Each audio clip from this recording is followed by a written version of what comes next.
추운 겨울, 당신은 아마 이렇게 생각할 겁니다. 우리 아이가 추울까봐 보일러를 좀 더 켜야겠다. 이불 덮어주면 따뜻하게 잘 자겠지. 그 마음, 분명 사랑이죠. 하지만 그 사랑이 조용히 강아지를 힘들게 할 때가 있습니다.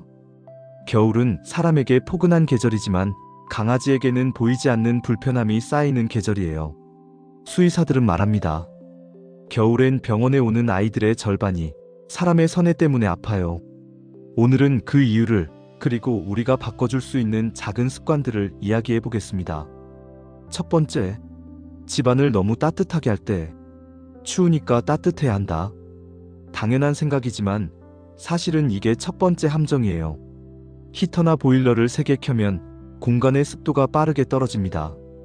온도 1도 상승마다 습도는 약 5% 감소해요.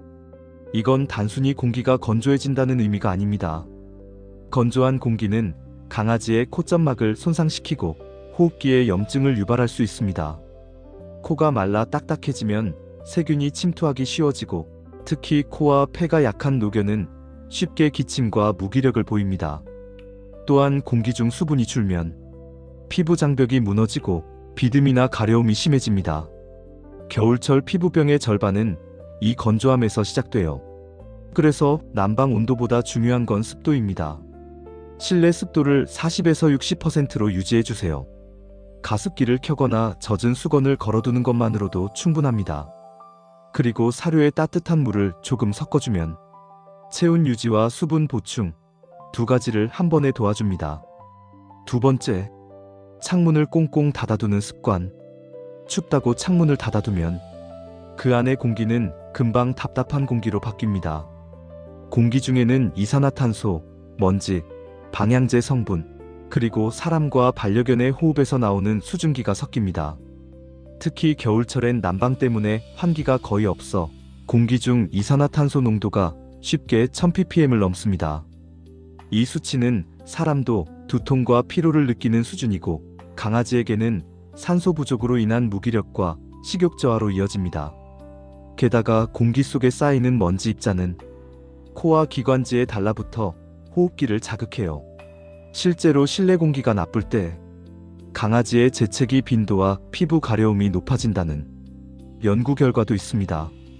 하루에 단 5분이라도 햇빛이 드는 시간에 창문을 조금만 열어주세요. 공기 순환이 되면 산소가 새로 들어오고 집안의 공기 온도도 훨씬 부드럽게 느껴집니다. 가능하다면 반려동물용 공기청정기도 큰 도움이 됩니다. 깨끗한 공기 하나로 아이의 호흡이 훨씬 가벼워집니다. 세 번째, 히터 옆이나 차가운 바닥에서 자는 것. 겨울이면 대부분의 강아지가 히터 근처나 따뜻한 온풍기 옆을 좋아하죠. 그 모습이 귀여워서 그대로 두는 경우가 많습니다. 하지만 이건 피부와 관절에 좋지 않습니다. 히터 바람은 피부 표면의 수분을 빼앗고 오래 노출되면 발바닥 패드가 갈라지거나 피부가 붉게 일어나는 증상이 생깁니다. 반대로 찬 바닥은 관절을 식혀버립니다. 관절이 차가워지면 혈류가 줄어들고 근육이 뻣뻣해져 통증이 더 쉽게 생깁니다. 특히 노령견은 체온 조절 능력이 떨어져 관절염이 악화되기 쉽습니다. 그래서 히터 바로 옆보다는 조금 떨어진 곳에 바닥에서 살짝 띄운 침대나 푹신한 매트를 두세요. 그리고 따뜻함을 유지하되 열이 직접 닿지 않게 하는 게 중요합니다. 만약 전기방석을 쓴다면 반려동물 전용 저온 방석을 사용해야 해요. 사람용 제품은 온도가 너무 높아 피부 화상을 입는 경우가 적지 않습니다. 강아지는 아프다고 말하지 않습니다. 대신 움직임으로 표현하죠. 평소보다 천천히 일어나거나 계단 오르기 전 망설인다면 그건 몸이 불편하다는 신호입니다. 네 번째, 향초와 디퓨저의 함정. 겨울 저녁 향초 하나 켜두면 참 따뜻한 기분이 들죠. 하지만 그 향기, 강아지에게는 불편함의 시작일 수 있습니다. 강아지의 후각은 사람보다 약 10만 배 예민합니다. 우리가 은은하다고 느끼는 향도 그들에겐 자극적인 화학 냄새일 수 있어요. 특히 일부 향료에는 티트리, 유칼립투스, 시나몬, 시트러스, 소나무 오일 같은 강아지에게 독성으로 작용할 수 있는 성분이 들어있습니다. 이 성분들이 호흡기를 자극하거나 간 대사 기능에 부담을 줄 수 있습니다. 또한 파라핀계 향초는 연소시, 미세먼지와 벤젠, 톨루엔 같은 유해가스를 내뿜어요. 이건 사람보다 체구가 훨씬 작은 강아지에게 더 큰 영향을 미칩니다. 만약 향초를 피우고 싶다면 무향의 천연 소이캔들을 선택하고 사용 후엔 반드시 환기해주세요. 그리고 가장 좋은 건 향기보다 맑은 공기를 선물하는 겁니다. 당신에겐 따뜻한 향이지만 강아지에게는 숨쉬기 힘든 공기일 수도 있습니다. 5번째, 겨울엔 더 먹여야지라는 착각. 춥다고 배고플까봐 밥을 한 숟가락 더 주는 마음. 그것도 사랑이죠. 하지만 이 사랑은 때때로 건강을 무너뜨립니다. 겨울엔 활동량이 줄고 기초대사율도 떨어집니다. 즉, 몸이 에너지를 덜 쓰는 계절이에요. 그런데 섭취량이 늘면 남는 에너지가 그대로 지방으로 저장됩니다. 체중이 1kg 늘면 관절 부담은 4배 증가한다는 미국 수의영양학회 보고가 있습니다.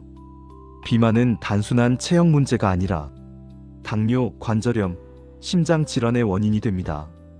특히 나이 든 강아지는 살이 조금만 쪄도 숨이 가빠지고 계단을 오르내리는데 힘들어해요. 그래서 겨울엔 양보다 질입니다. 칼로리를 줄이되 따뜻한 습식식을 섞어주세요. 수분이 많아 포만감이 높고 소화도 더 잘 됩니다.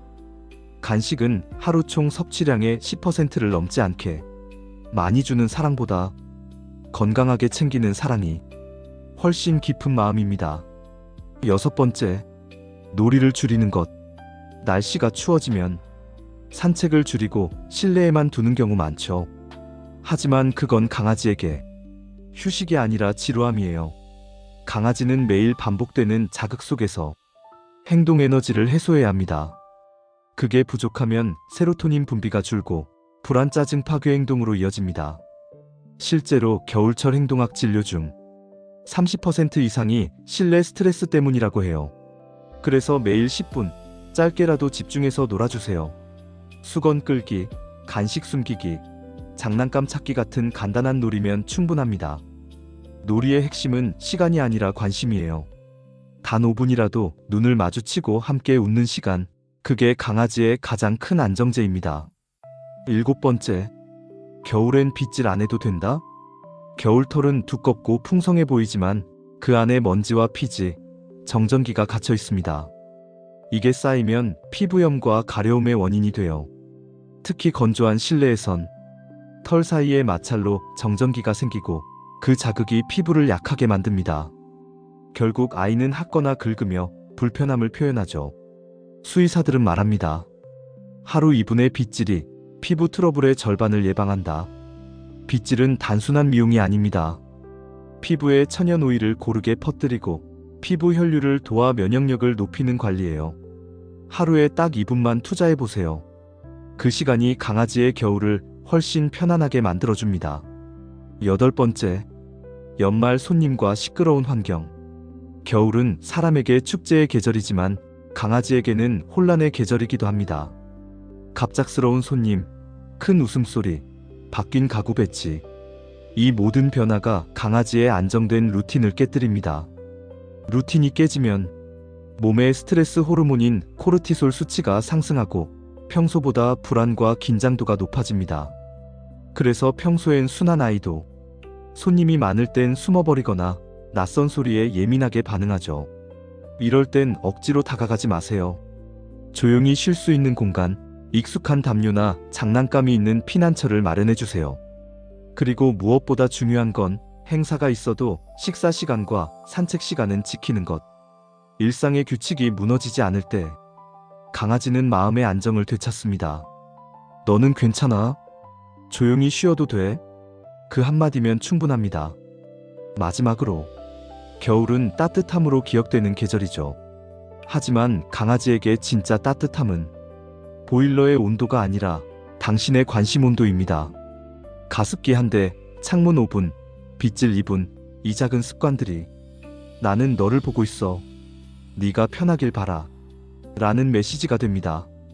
강아지는 말하지 않지만 그 모든 배려를 느낍니다. 사랑은 더 감싸주는 게 아니라 더 세심하게 봐주는 것. 이 겨울 당신의 개가 따뜻하게만 아니라 진짜 편안하게 지낼 수 있기를 바랍니다.